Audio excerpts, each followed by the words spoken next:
Good morning. Let's start with our chapter 1 of class 10th Chemical Reactions and Equations.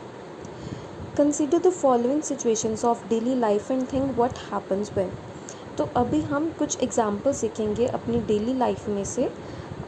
हम देखेंगे कि कैसे जो कुछ डेली हमारी यूज़ करने वाली सब्सटेंसेस हैं उनमें किस तरह के चेंजेस आते हैं। तो first is milk is left at room temperature during summers. तो जब जो मिल्क होता है अगर हम उसको गर्मियों में बाहर रख दें हमसे या गलती से बाहर रह जाता है तो वो जो मिल्क है वो ख़राब हो जाता है कुछ टाइम के बाद। एंड आयरन पैन और nail is left expose to humid atmosphere. जब रेनी सीज़न आता है उस टाइम पे जो आयरन के ऑब्जेक्ट्स होते हैं जो मेटल के ऑब्जेक्ट्स होते हैं वो बहुत जल्दी ख़राब होना स्टार्ट हो जाते हैं या बहुत जल्दी उनमें रस्टिंग जो होती है वो फास्ट हो जाती है। Grapes get fermented. जो ग्रेप्स हैं अगर हम उनको भी समर्स में रूम टेम्परेचर पर रखते हैं ये काफ़ी दिन तक हमने उनको खाया नहीं है तो जो ग्रेप्स है वो फर्मेंट होना स्टार्ट हो जाते हैं, वो थोड़े खट्टे या ख़राब होना स्टार्ट हो जाते हैं। Food is cooked. तो जब हम खाने को पकाते हैं तो जो रॉ वेजिटेबल्स हैं वो हमारे पास कुक्ड फॉर्म में आ जाती है। Food gets digested in our body. जो खाना है वो हमारी बॉडी में like digestion is a chemical process. तो जो हम खाना खाते हैं वो बाद में हमारी बॉडी में प्रॉपर्ली डाइजेस्ट होता है। कुछ केमिकल रिएक्शंस हमारी बॉडी के अंदर होते हैं ड्यूरिंग डाइजेशन। तो उसमें भी हमने सॉलिड फूड खाया लास्ट में, that food is cut down into very small pieces. Then we respire. जो हमारा रेस्पिरेशन का प्रोसेस है उसमें भी काफ़ी एक्सचेंज ऑफ गैसेस इन्वॉल्व है। तो ये भी एक तरह का ये सारे के सारे जितनी भी हमने सिचुएशंस पढ़ी एग्जांपल्स देखी ये सारी हमारे पास क्या है केमिकल चेंजेस हैं। केमिकल चेंजेस क्यों है क्योंकि हर सिचुएशन में हर एग्जांपल में हमारे पास एक न्यू सब्सटेंस फॉर्म हो रहा है। हमने लोअर क्लासेस में फ़िज़िकल एंड केमिकल चेंजेस पढ़े थे। तो फिज़िकल एंड केमिकल चेंज में जो सबसे मेन डिफरेंस है दैट इज़ कि केमिकल चेंज में हमेशा कोई ना कोई न्यू सब्सटेंस फॉर्म होती है, वेयर एज जो फिज़िकल चेंज है उसमें सिर्फ उस जो सब्सटेंस है उसकी शेप में कोई चेंज आ सकता है, उसके साइज़ में कोई चेंज आ सकता है, उसकी स्टेट में चेंज आ सकता है या उसके कलर में चेंज आ सकता है, लेकिन हमारे पास कोई भी न्यू सब्सटेंस फॉर्म नहीं होती। Whereas in chemical change हमारे पास कोई ना कोई न्यू सब्सटेंस ज़रूर फॉर्म होगी। In all the situations, the nature and identity of the initial substance has changed। ठीक है, इन सारी situations में जो nature है या जो identity है substance की, initial substance की, वो हमारे पास change हुई है। Whenever a chemical change occurs, we say that a chemical reaction has taken place। तो जब भी हमारे पास कोई chemical change होता है मतलब जब भी हमारे पास कोई new substance फॉर्म होती है तो हम उसको बोलते हैं हमारे पास एक केमिकल रिएक्शन हुआ। तो बेसिकली केमिकल रिएक्शन की अगर हम डेफिनेशन देखें तो क्या होती है, it is a process that occurs when two or more molecules interact to form a new product. तो केमिकल रिएक्शन क्या है, ये एक तरह का प्रोसेस है जब कोई भी सब्सटेंस के एक या एक से ज़्यादा मॉलिक्यूल्स इंटरैक्ट करते हैं और एक न्यू प्रोडक्ट फॉर्म करते हैं। अभी हम कुछ एक्टिविटीज़ पढ़ेंगे जिससे कि हमें केमिकल रिएक्शन जो है वो और अच्छे से समझ में आएंगे। First is activity 1.1। Clean a magnesium ribbon about 2 centimetre long bye rubbing it with a sand paper. हमने क्या करना है, सबसे पहले एक मैग्नीशियम रिबन लेना है। तो उस मैग्नीशियम रिबन को सबसे पहले हम सैंड पेपर से रब करेंगे। तो उसको हमने सैंड पेपर से क्यों सबसे पहले रब करना है, क्योंकि जो मैग्नीशियम है that is a very strong element. तो वो जो ऑक्सीजन है उसके साथ बहुत जल्दी रिएक्ट कर जाता है। तो हमें पता है कि जो हमारा सराउंडिंग्स का जो सराउंडिंग्स है एटमॉस्फेयर है उसमें ऑक्सीजन प्रेजेंट है ऑलरेडी। तो जो मैग्नीशियम रिबन होता है उसमें ऑलरेडी एक मैग्नीशियम ऑक्साइड की लेयर बनी होती है, क्योंकि वो मैग्नीशियम रिबन जो है वो ऑलरेडी जो एयर में प्रेजेंट ऑक्सीजन है उसके साथ थोड़ा बहुत रिएक्ट कर जाता है। इसीलिए हमने मैग्नीशियम रिबन को यूज़ करने से पहले उसको सैंड पेपर से उसको क्लीन आउट कर लेना है। Then next is hold it with a pair of tongs, burn it using a spirit lamp or burner and collect the ashes so formed in the watch glass. Burn the magnesium ribbon keeping it as far as possible from your eyes. तो उसके बाद हमने उस magnesium ribbon को tongs के साथ, एक pair of tongs के साथ उसको होल्ड करना है एंड देन उसको बर्न करेंगे। जैसे ही हम उसको बर्न करेंगे वो एशेस में, राख में कन्वर्ट हो जाएगा। उस ऐश को हम एक चाइना डिश में या एक वॉच ग्लास में उसको कलेक्ट कर लेंगे। एंड ये जो एक्सपेरिमेंट है ये हमें बहुत ध्यान से करना है, अपनी आइज़ को बचा के करना है। नेक्स्ट ऑब्जर्वेशन क्या होगी, इसमें हम देखेंगे कि जब हमने मैग्नीशियम रिबन को बर्न किया तो एक बहुत ही वाइट कलर की डेजलिंग फ्लेम हमें दिखाई देगी और जो एशेज़ हैं या जो मैग्नीशियम रिबन है उसका कलर वाइट होगा, वाइट पाउडर हमारे पास फॉर्म हो जाएगा। तो इस एक्सपेरिमेंट में रिज़ल्ट में हम बोल सकते हैं कि जो वाइट पाउडर है that is basically magnesium oxide. जो ऐश, जो मैग्नीशियम रिबन है उसको जब हमने बर्न किया तो जो उसकी जो राख हमारे पास बनी, ऐश बनी, उसको हम बोलते हैं मैग्नीशियम ऑक्साइड। और ये क्यों बनी, that is formed due to the reaction between magnesium and oxygen. तो ये जो मैग्नीशियम रिबन था उसने जब एयर के साथ या जो ऑक्सीजन बर्निंग से उसको मिली उसके साथ जब रिएक्ट किया तो हमारे पास मैग्नीशियम ऑक्साइड फॉर्म होता है। अगर हम इसकी केमिकल रिएक्शन देखें तो हमारे पास क्या आएगा, magnesium plus oxygen, it will give us magnesium oxide. तो सबसे पहले हमने क्या दो चीज़ें ली थी, मैग्नीशियम रिबन। सो मैग्नीशियम का हमारे पास फॉर्मूला होता है Mg एंड उसका हम किसके साथ रिएक्शन देख रहे हैं, ऑक्सीजन के साथ। तो ऑक्सीजन का फॉर्मूला क्या होता है हमारे पास O2। जब हमने इन दोनों को रिएक्ट करवाया तो हमारे पास रिज़ल्ट में क्या आया, magnesium oxide, and the formula for magnesium oxide is MgO। So this is the first activity. So now this is also a chemical change because हमारे पास यहाँ पे न्यू सब्सटेंस फॉर्म हो रही है एंड न्यू सब्सटेंस कौन सी form हुई, that is magnesium oxide.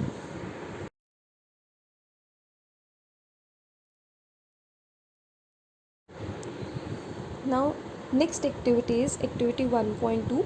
Take lead nitrate solution in a test tube. Add potassium iodide solution to it. So हमने lead nitrate का एक solution लेना है टेस्ट ट्यूब में और उसमें पोटाशियम आयोडाइड डाल देना है। सो नाउ अब यहाँ पे हमारे पास दो रिएक्टेंट्स आ रहे हैं, मतलब दो चीज़ों को हम आपस में रिएक्ट करवा रहे हैं। First is lead nitrate and second is potassium iodide. So let us see कि इन दोनों को जब ये दोनों आपस में रिएक्ट करते हैं तो हमारे पास कौन सा न्यू सब्सटेंस फॉर्म हो रहा है। सो फर्स्ट ऑब्जर्वेशन हम क्या देखेंगे, जब हमने इन दोनों को मिक्स किया तो हमारे पास येलो कलर के प्रेसिपिटेट्स फॉर्म हो जाएंगे। तो प्रेसिपिटेट्स क्या होते हैं, जो चीज़ मिक्स नहीं होती तो वो नीचे बॉटम पे हमारे पास आ जाती है, उसको हम प्रेसिपिटेट्स बोलते हैं। तो इस केस में हमारे पास येलो कलर के प्रेसिपिटेट्स फॉर्म होंगे। रिज़ल्ट की बात करें तो हमारे पास क्या आएगा, lead nitrate interacts with potassium iodide to form lead iodide and potassium nitrate. तो यहाँ पे जो लेड नाइट्रेट है और पोटाशियम आयोडाइड है, जब हम इन दोनों को आपस में रिएक्ट करवाएंगे तो हमारे पास दो चीज़ें फॉर्म होंगी। First is lead iodide and second is potassium nitrate. Potassium nitrate dissolves in water. जो पोटाशियम नाइट्रेट फॉर्म हुआ वो पानी में डिज़ोल्व हो जाएगा, लेकिन जो लेड आयोडाइड होगा वो बिल्कुल हल्का सा डिज़ोल्व होगा, बाकी उसके हमारे पास येलो कलर के प्रेसिपिटेट्स फॉर्म हो जाएंगे। So this was the activity. जब हमने लेड नाइट्रेट और पोटाशियम आयोडाइड को मिक्स किया तो हमारे पास दो प्रोडक्ट्स फॉर्म हुए। First is lead iodide and second is potassium nitrate. Potassium nitrate water में डिज़ोल्व हो जाएगा, वेयरएज़ जो लेड आयोडाइड है उसके हमारे पास येलो कलर के प्रेसिपिटेट्स फॉर्म हो जाएंगे। सो इसकी केमिकल रिएक्शन देख लेते हैं। हमने दो रिएक्टेंट्स लिए थे। First was lead nitrate. Lead nitrate का फॉर्मूला होता है PbNO3 एंड पोटाशियम आयोडाइड का फॉर्मूला होता है Ki। नेक्स्ट हमने जब इन दोनों को मिक्स किया, इंटरैक्ट करवाया, तो हमारे पास अगेन टू प्रोडक्ट्स फॉर्म हुए। First is lead iodide and second is potassium nitrate. So lead iodide का फॉर्मूला है PbI2 एंड पोटाशियम नाइट्रेट का फॉर्मूला है KNO3। सो यहाँ पे जो ब्रैकेट्स में एक्वस लिखा है एंड S लिखा है, that is for solid. Aqueous means हमने उस चीज़ को वाटर में मिक्स किया हुआ है, and solid you all know. Next is activity 1.3। Take a few zinc granules in a conical flask और अ टेस्ट ट्यूब। हमने थोड़े से जिंक ग्रैन्यूल्स लेने हैं। जिंक ग्रैन्यूल्स हमारे पास सॉलिड फॉर्म में होते हैं, उसको हम या तो टेस्ट ट्यूब में भी ले सकते हैं या कोई कॉनिकल फ्लास्क में भी ले सकते हैं। उसमें अब हमने या तो हाइड्रोक्लोरिक एसिड ऐड करना है या फिर सल्फ्यूरिक एसिड ऐड करना है। ये दोनों बहुत ही स्ट्रॉन्ग एसिड्स होते हैं, इसीलिए इन दोनों को, इनमें से हम जो भी एसिड यूज़ कर रहे हैं उसको हम डाइल्यूट फॉर्म में यूज़ करेंगे। डाइल्यूट फॉर्म का मतलब कि वो प्योर फॉर्म में नहीं है, ठीक है। They are not concentrated, they are not in the pure form. So जब हम जिंक में कोई भी एसिड सल्फ्यूरिक या हाइड्रोक्लोरिक में से कोई भी एक एसिड मिक्स करेंगे तो हम क्या ऑब्जर्व करेंगे कि bubbles of gas will be formed, कि हमें थोड़ी सी गैस दिखाई देगी बबल्स की फॉर्म में, एंड जो टेस्ट ट्यूब है वो भी हल्की सी वार्म हो जाएगी। इसमें रिजल्ट देख लेते हैं। A salt called zinc sulfate is formed, which is white in color, also known as white vitriol, and hydrogen gas is formed within effervescence। तो हम देखेंगे कि जब हमने जिंक ग्रान्यूल को एसिड के साथ मिक्स किया तो हमारे पास एक तरह का सॉल्ट बन गया, और उस सॉल्ट का नेम है जिंक सल्फेट। सो यहाँ पे हमारे पास जब हम जिंक ग्रान्यूल्स और सल्फ्यूरिक एसिड को मिक्स कर रहे हैं तो हमारे पास एक सॉल्ट फॉर्म हो रहा है, and that salt is zinc sulphate. Plus zinc sulphate के साथ हमारे पास हाइड्रोजन गैस भी रिलीज़ हो रही है। जो बबल्स फॉर्म हुए that they indicate that hydrogen gas is formed. And जो जिंक सल्फेट है that is of white in colour, that will be white in colour, और उसको हम वाइट विट्रोल भी बोलते हैं। सो इस रिएक्शन की इस एक्टिविटी की अगर हम केमिकल रिएक्शन देखें, दैट इज़ हमने क्या लिया, जिंक और एसिड। तो जिंक का फॉर्मूला होता है Zn, एंड अगर हम सल्फ्यूरिक एसिड ले रहे हैं तो दैट इज़ उसका फॉर्मूला क्या आ जाएगा, H2SO4। तो रिज़ल्ट में हमारे पास क्या बना प्रोडक्ट्स में, zinc sulphate ZnSO4 plus hydrogen gas. अगर इसी की जगह हम HCl ले लेते हैं H2SO4 की जगह, तो हमारे पास प्रोडक्ट्स में क्या फॉर्म हो जाना था, ZnCl प्लस H2 गैस।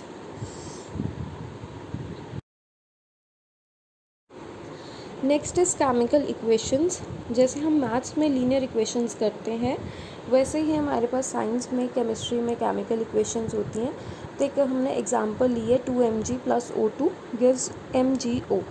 तो अभी जो हमने फर्स्ट एक्टिविटी की थी उसकी हमने रिएक्शन ली है। तो बेसिकली हमारे पास जब भी हम कोई रिएक्शन लिखते हैं तो जो रिएक्टेंट्स हैं उनको हम लिखते हैं लेफ़्ट हैंड साइड पे। रिएक्टेंट्स होते हैं जो हमने इनिशियल सब्सटेंसेस लिए, जिनके बीच में हमने इंटरेक्शन करवाई है, एंड देन हम एक एरो डालेंगे, एंड एरो के राइट हैंड साइड पे हम प्रोडक्ट्स लिखते हैं। जो हमारे पास जो रिएक्टेंट्स हैं उन्होंने जब आपस में इंटरेक्ट किया तो क्या फॉर्म किया, उसको हम लिखते हैं एरो की राइट हैंड साइड, और उसको हम बोलते हैं product. The substance that undergo chemical change in activity 1.1, magnesium and oxygen are the reactants। अब हमने जो एक्टिविटी 1.1 की थी मैग्नीशियम रिबन वाली, तो उसमें हमने मैग्नीशियम और ऑक्सीजन को रिएक्ट करवाया था, तो हमारे पास क्या हो गए, reactants. The new substance magnesium oxide form during the reaction is the product. तो जब हमने उन दोनों को रिएक्ट करवाया तो एक न्यू सब्सटेंस फॉर्म हुई विच वॉज मैग्नीशियम ऑक्साइड, और उसको हम क्या बोलेंगे, product. A chemical equation shows the change of reactants to products to an arrow placed between them। तो एक जो केमिकल इक्वेशन है वो एक चेंज बताती है। चेंज किस में, रिएक्टेंट जो हैं वो प्रोडक्ट्स में चेंज हो रहे हैं, और उन दोनों को सेपरेट करने के लिए हम उसके सेंटर में एरो डाल देते हैं। The reactants are written on the left hand side with the plus sign between them. जो रिएक्टेंट्स हैं वो हम हमेशा लेफ्ट हैंड साइड पे लिखते हैं, और एक से ज़्यादा रिएक्टेंट होते हैं हमारे पास तो उनमें हम उनको अलग अलग करने के लिए उनमें एक प्लस का साइन डाल देते हैं। सिमिलरली अगर हमारे पास जो प्रोडक्ट है वो भी एक से ज़्यादा आए हैं तो उसको भी हम प्लस साइन से डिफ्रेंशिएट करेंगे, उनके बीच में भी हम प्लस साइन डालेंगे, और जो प्रोडक्ट्स है वो हमेशा हम राइट हैंड साइड पे लिखते हैं। The arrow head points towards the products and shows the direction of the reaction. तो जो हम एरो डालते हैं उसकी वो रिएक्शंस की डायरेक्शन, रिएक्टेंट्स की डायरेक्शन बताता है, एंड वो हमेशा प्रोडक्ट्स की तरफ पॉइंट करता है।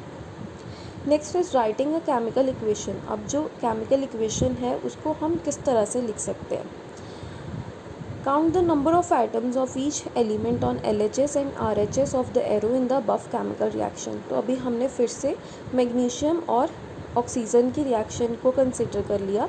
अब अगर हम इसमें एलिमेंट्स के एटम्स देखें तो अब इस रिएक्शन में हमारे पास दो एलिमेंट्स हैं, एक है magnesium and second is oxygen. So अब ये दो एलिमेंट्स हैं. हमने क्या करना है कि इन दोनों एलिमेंट्स के एटम्स देखने हैं दोनों साइड्स पे, RHS पे भी और LHS में भी. तो अगर हम LHS में देखें लेफ्ट हैंड साइड रिएक्टेंट्स वाली साइड में, फर्स्ट हम मैग्नीशियम के देखते हैं. तो मैग्नीशियम यहाँ पे सिर्फ एक ही है, इसका एक ही एटम मैग्नीशियम का प्रेजेंट है. अगर हम दूसरी साइड देखें प्रोडक्ट्स में, तो प्रोडक्ट्स में भी मैग्नीशियम का एक ही एलिमेंट प्रेजेंट है. वेयर एज अब अगर हम सेकेंड एलिमेंट देखें अपना ऑक्सीजन, तो ऑक्सीजन रिएक्टेंट्स में दो ऑक्सीजन के एटम्स प्रेजेंट है, लेकिन जो प्रोडक्ट है उसमें सिर्फ ऑक्सीजन का एक ही एटम प्रेजेंट है. अब यहाँ पे अगर हम देखें तो रिएक्टेंट्स और प्रोडक्ट्स पे जो नंबर ऑफ़ एटम्स हैं वो आपस में सेम नहीं है. मैग्नीशियम के तो दोनों साइड सेम है, लेकिन ऑक्सीजन के दोनों साइड सेम नहीं है. रिएक्टेंट्स में उसके दो एटम्स हैं और प्रोडक्ट में उसका सिर्फ एक ही एटम है. Is the number of atoms of each element the same on both sides? No, the number of atoms of each element on both sides is not the same. If not, then the equation is unbalanced because the mass is not same on the both sides of the equation. Such a chemical equation is called skeletal chemical equation for a reaction. तो जब भी जो atoms हैं वो दोनों side equal ना हो, same ना हो, तो उस तरह की केमिकल रिएक्शन को हम बोलेंगे that this chemical reaction is unbalanced. यहाँ पे जो एटम्स है वो दोनों तरफ बैलेंस नहीं है, सेम नहीं है, तो इसीलिए हम इसको बोलेंगे अनबैलेंस्ड केमिकल इक्वेशन.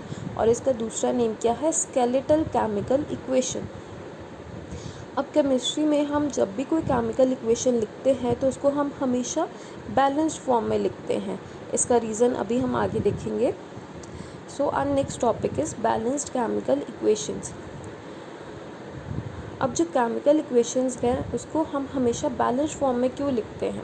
क्योंकि हमने एक लॉ पढ़ा हुआ है अब साइंस में, that is law of conservation of mass, which is mass can neither be created nor destroyed in a chemical reaction. That is, the total mass of the elements present in the products of a chemical reaction has to be equal to the total mass of the elements present in the reactants.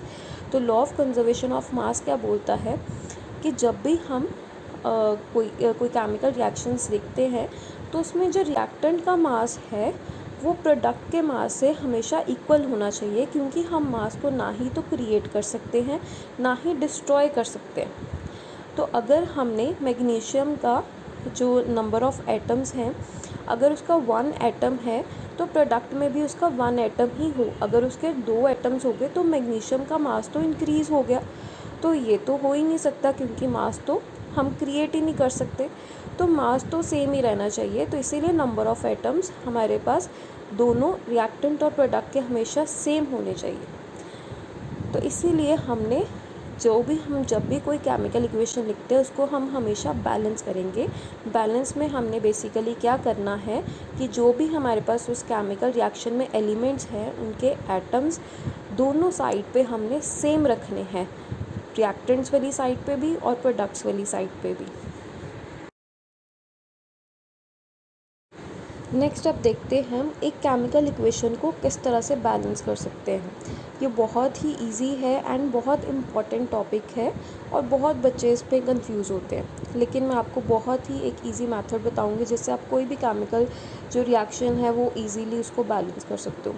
सो हम first example लेते हैं, that is zinc plus H2SO4, it will give zinc sulfate plus H2 hydrogen gas. अभी हमने ये activity भी की, उसी में केमिकल रिएक्शन की थी कि जब हमने जिंक ग्रैन्यूल्स को कोई भी एसिड के साथ मिक्स किया तो वो क्या बन गया, एक सॉल्ट बन गया.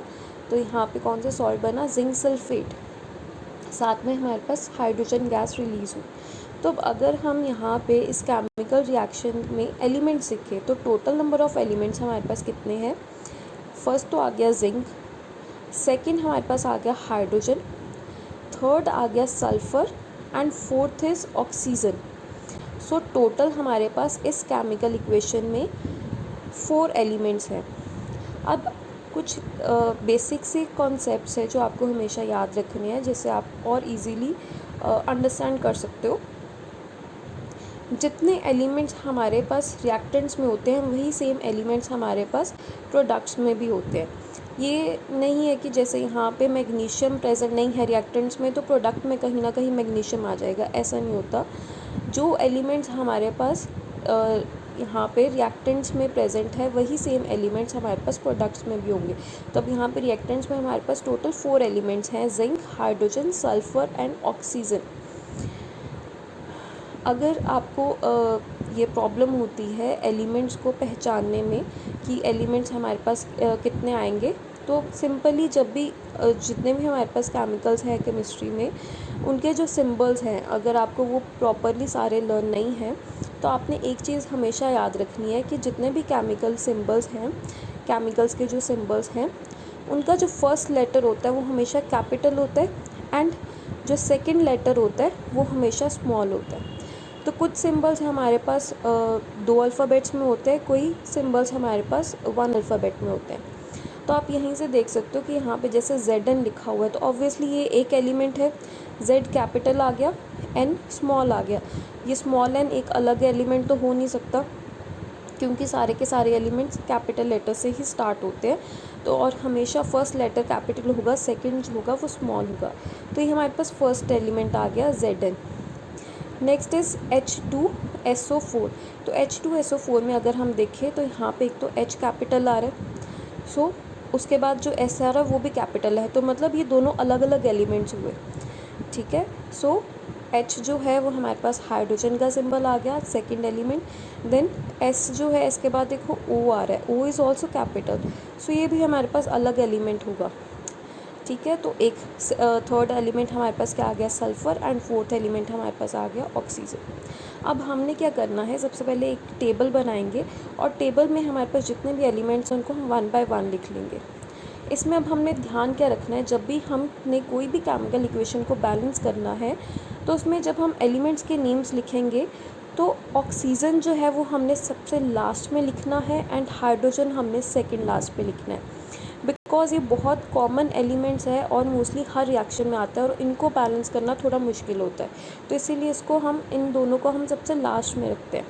सो always keep oxygen at last and hydrogen at second last. तो सबसे पहले हम जिंक लिख लेंगे, देन सेकेंड एलिमेंट हमारे पास सल्फर आ जाएगा, third hydrogen and then is oxygen. So अब अगर हम जिंक के एलिमेंट्स देखें, एक तो हम पहले लेफ़्ट हैंड साइड देखेंगे, देन हम राइट हैंड साइड देखेंगे। तो लेफ़्ट हैंड साइड जो जिंक है वो हमारे पास एक ही है और राइट हैंड साइड पे जो जिंक एलिमेंट है दैट इज़ 1। तो हमने LHS में भी हमारे पास 1 आ गया एंड RHS में भी 1 आ गया। देन सल्फ़र, सल्फ़र देखो रिएक्टेंट्स में भी 1 है, एक ही सल्फ़र प्रेजेंट है यहाँ पे, और प्रोडक्ट में भी एक ही सल्फ़र प्रेजेंट है, तो यहाँ पे भी दोनों एलिमेंट्स, दोनों तरफ एटम्स जो हैं सल्फ़र के सेम आ जाएंगे। देन हाइड्रोजन है, हाइड्रोजन रिएक्टेंट्स में हमारे पास 2 हाइड्रोजन के एटम्स है और उसमें भी प्रोडक्ट्स में भी हमारे पास 2 हाइड्रोजन के एटम्स हैं, तो हाइड्रोजन के भी सेम एटम्स आ गए दोनों साइड।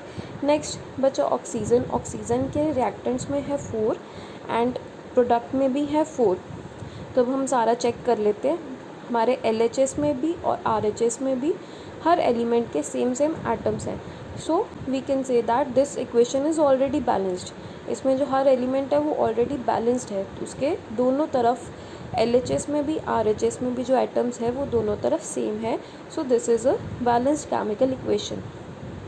अब नेक्स्ट एग्जांपल ले लेते हैं।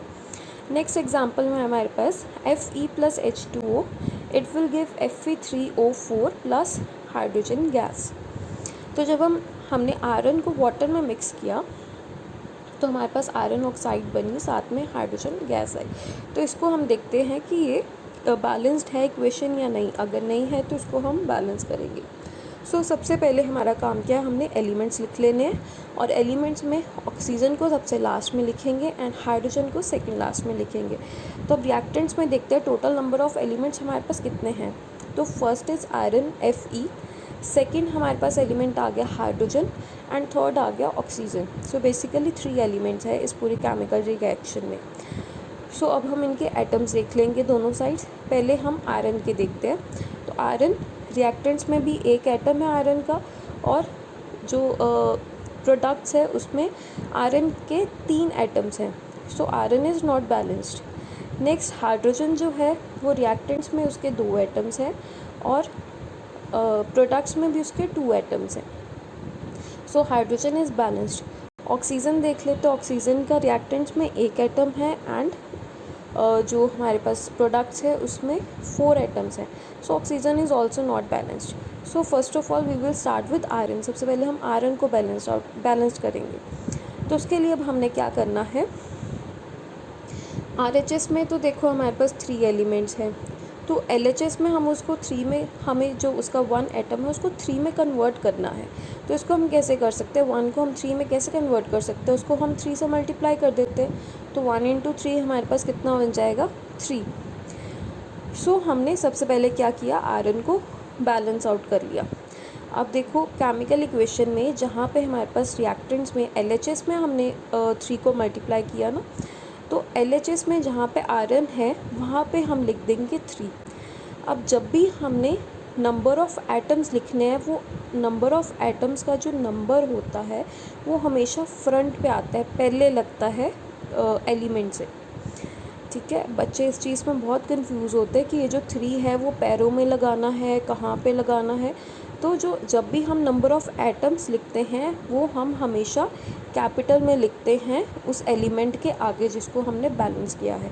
तब हमने यहाँ पे आयरन को बैलेंस किया, और आयरन को बैलेंस किस में किया, हमने LHS में किया, तो रिएक्टेंट्स में किया। तो रिएक्टेंट्स में जहाँ पे आयरन है, अब हमने वो पहले वहाँ पे 1 था तो अब हमने उसको 3 में कन्वर्ट कर दिया। तो सिंपली हमने क्या करना है, आयरन के आगे 3 लगा देना है। तो अब हमारे पास केमिकल इक्वेशन क्या बन गई, 3Fe + H2O and this will give Fe3O4 + H2। अब हमने इस रिएक्शन के अकॉर्डिंग नेक्स्ट टेबल अपना बनाना है। ना नेक्स्ट टेबल में देखते हैं हम, आयरन तो देखो हमारे पास दोनों साइड बैलेंस आउट हो गया। हाइड्रोजन ऑलरेडी हमारे पास बैलेंस था 2-2। अब बचा क्या, ऑक्सीजन। ऑक्सीजन LHS में कितना था, 1, और RHS में कितना था, 4। तो 1 को 4 में कन्वर्ट करने के लिए हम क्या कर देंगे, 1 को 4 से मल्टीप्लाई कर देंगे। तो हमारे पास ऑक्सीजन भी दोनों साइड कितने आ गए, 4। तो अब हम सेम जो अभी हमने फर्स्ट स्टेप में केमिकल इक्वेशन लिखी थी उसी केमिकल इक्वेशन को हम लिखेंगे। जस्ट हमने क्या करना है, LHS में जहाँ पे ऑक्सीजन है उसके आगे क्या आ जाएगा, 4। अब ऑक्सीजन यहाँ पे अकेला नहीं है, वो H2O है, तो वो पूरे का पूरा जो एलिमेंट है उसके साथ ही लगेगा। ठीक है, जो अब हमारे पास ये H2O वाटर जो पूरा यहाँ पे वाटर का मॉलिक्यूल है उसके पूरे के साथ 4 लगेगा। उसके आगे आपने ये नहीं करना H2 लिख के उसके आगे 4O लिख दिया। जो पूरा यहाँ पे मॉलिक्यूल गिवन है उसके पूरे के साथ लगेगा 4। नेक्स्ट अब हमने क्या करना है, अब हम एक बार दोबारा से चेक कर लेंगे। हमने इस केमिकल इक्वेशन में हमारे पास आयरन और ऑक्सीजन अनबैलेंस थे, उन दोनों के एटम्स, तो हमने उसको बैलेंस कर लिया। लास्ट जो हमारा स्टेप है दैट इज़ रीचेकिंग, और ये बहुत इंपॉर्टेंट स्टेप है क्योंकि कई कबार क्या करते हैं हम, कोई जो एटम है उसको बैलेंस करने के चक्कर में दूसरे एलिमेंट के जो एटम्स हैं वो अनबैलेंस्ड हो जाते हैं, इसीलिए हमें रीचेक करना ज़रूरी है। तो अब अगर हम यहाँ पे देखें, आयरन के दोनों तरफ कितने एलिमेंट्स हो गए, दोनों तरफ कितने एटम्स हो गए, 3-3। नेक्स्ट हाइड्रोजन के पहले कितने थे, 2 रिएक्टेंट्स में, लेकिन जब हमने वहाँ पे 4 लिखा तो अब इसके हाइड्रोजन के कितने टोटल नंबर ऑफ़ एटम्स हो गए, 4 × 2 दैट इज़ 8। तो अब यहाँ पे हाइड्रोजन अनबैलेंस्ड हो गया, और जो हमारे पास प्रोडक्ट्स है उसमें हाइड्रोजन के कितने हैं, सिर्फ 2 एलिमेंट्स हैं, और ऑक्सीजन के तो अभी हमने बैलेंस किए that is 4 on both sides. So अब हमें हाइड्रोजन को बैलेंस करना पड़ेगा दोबारा से, इसीलिए हमें रीचेक करना ज़रूरी है। तो LHS में हमारे पास कितने हैं, 8। RHS में 2 हैं, तो 2 को अगर हमने 8 में कन्वर्ट करना है तो क्या कर देंगे, 2 को 4 से मल्टीप्लाई कर देंगे। तो सेम हमने केमिकल रिएक्शन लिख के जहाँ पे RHS में हमने हाइड्रोजन को बैलेंस किया, तो हाइड्रोजन में हमने किससे मल्टीप्लाई किया, 4 से, वो हम हाइड्रोजन के आगे लिख देंगे। And in this way our chemical reaction will be balanced. अगर आप लास्ट केमिकल इक्वेशन देखो तो यहाँ पे Rn के भी दोनों तरफ हमारे पास 3 एटम्स हैं, हाइड्रोजन के रिएक्टेंट्स में 8 हैं एंड प्रोडक्ट्स में भी 8 एलिमेंट्स आ गए, ऑक्सीजन के 4 हैं एंड जो प्रोडक्ट्स है उसमें भी 4 एटम्स हैं। So in this way our chemical equation is balanced. एक और एग्जांपल देख लेते हैं। सो बहुत सिंपल सा एग्जांपल है AgCl। इसको जब हम सनलाइट में रखते हैं तो ये Ag प्लस Cl2 में कन्वर्ट हो जाती है। सो बेसिकली यहाँ पे जो AgCl है वो ब्रेक होके 2 प्रोडक्ट्स में कन्वर्ट हो रहा है, सिल्वर एंड क्लोराइड। सो अभी इस इक्वेशन को हम बैलेंस आउट करेंगे। अब अगर हम रिएक्टेंट्स में देखें तो हमारे पास 2 एलिमेंट्स हैं, one is silver and one is chlorine, Ag and Cl। तो पहले हम एलिमेंट्स लिख लेंगे। अब अगर हम सिल्वर के एटम्स देखें तो रिएक्टेंट्स में उसका एक एटम है और प्रोडक्ट में भी उसका ऑलरेडी एक ही एटम है। क्लोरीन की अगर हम बात करें तो क्लोरीन का रिएक्टेंट में एक एटम है, लेकिन जो प्रोडक्ट है उसमें उसके 2 एलिमेंट्स हैं। सो हमें क्लोरीन को बैलेंस आउट करना पड़ेगा। सो क्लोरीन को बैलेंस करने के लिए अगर हम LHS में 1 को 2 से मल्टीप्लाई करते तो हमारे पास दोनों तरफ उसके 2 एलिमेंट्स हो जाएंगे। सो हमारे पास इक्वेशन क्या बन जाएगी, AgCl में हमने क्या किया, LHS में उसको 2 से मल्टीप्लाई किया तो 2 उसके आगे लग जाएगा AgCl के, और जो प्रोडक्ट्स है वो एज इट इज़ हमारे पास आ जाएंगे Ag प्लस Cl2, क्योंकि हमने प्रोडक्ट में किसी भी एटम को किसी भी नंबर को किसी भी चीज़ से मल्टीप्लाई नहीं किया। अब हम रीचेक कर लेते हैं। तो रीचेकिंग में अब क्या हुआ कि जो Ag है उसका रिएक्टेंट में एटम बढ़ गया एक। अब वहाँ पे रिएक्टेंट में कितने एटम हो गए, 2, लेकिन प्रोडक्ट में उसका एक ही एटम है तो हमें उसको भी 2 में कन्वर्ट करना पड़ेगा। तो हम क्या करेंगे, प्रोडक्ट्स में उसको 1 को 2 से मल्टीप्लाई कर देंगे।